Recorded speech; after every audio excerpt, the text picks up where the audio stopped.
ఆంధ్రప్రదేశ్ రాష్ట్ర రాజకీయాల్లో కీలకంగా వ్యవహరిస్తున్నారు జనసేన పార్టీ అధినేత పవన్ కళ్యాణ్ గారు. ముఖ్యంగా 2024 సార్వత్రిక ఎన్నికల్లో అద్భుత ఘన విజయం సాధించిన తర్వాత పవన్ కళ్యాణ్ గారి పేరు కేవలం తెలుగు రాష్ట్రాలనే కాకుండా దేశవ్యాప్తంగా మారుమోగుతోంది.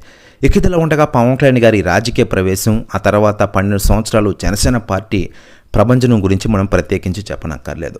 2024 సంవత్సరంలో తాను చెప్పినట్లుగా వైసీపీని గదిదించి ఎన్డీఏ ప్రభుత్వాన్ని అధికారంలో తీసుకొచ్చే విధంగా పవన్ కళ్యాణ్ గారు చేసిన పని గురించి అందరూ ఇప్పటికీ చర్చించుకుంటూ ఉన్నారు.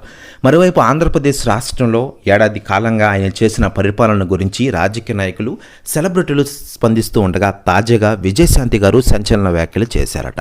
ఆమె మాట్లాడుతూ పవన్ కళ్యాణ్ గారు ఏడాది కాలంలో ఆంధ్రప్రదేశ్ రాష్ట్ర అభివృద్ధికి దోహదపడ్డారు. ఆంధ్రప్రదేశ్ రాష్ట్ర ఉప ముఖ్యమంత్రి హోదాలో ప్రజలకు మెరుగైన సేవలు అందిస్తారు. చాలామంది ఇది చూశారుగా. రాబోయే రోజుల్లో పవన్ కళ్యాణ్ గారు ఒక శక్తివంతమైన నాయకుడిగా ఎదగబోతున్నారు. అందరూ చూస్తూ ఉండండి. 2029లో ఖచ్చితంగా ఆయన సీఎం అవుతారంటూ కొన్ని కీలక విషయాలు వెల్లడించారట విజయశాంతి గారు. ప్రశ్న వ్యాఖ్యలు వైరల్ అవుతున్నాయి టోటల్ తెలుగు స్టేట్స్లో.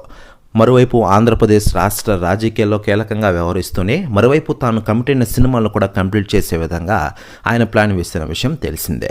ఇటీవలే హరిహర వీరమల్లు సినిమాను షూటింగ్ని కంప్లీట్ చేస్తున్న పవన్ కళ్యాణ్ గారు త్వరలోనే ఆ సినిమాతో పాన్ ఇండియా వైజ్గా మన ముందుకు రాబోతున్నారు.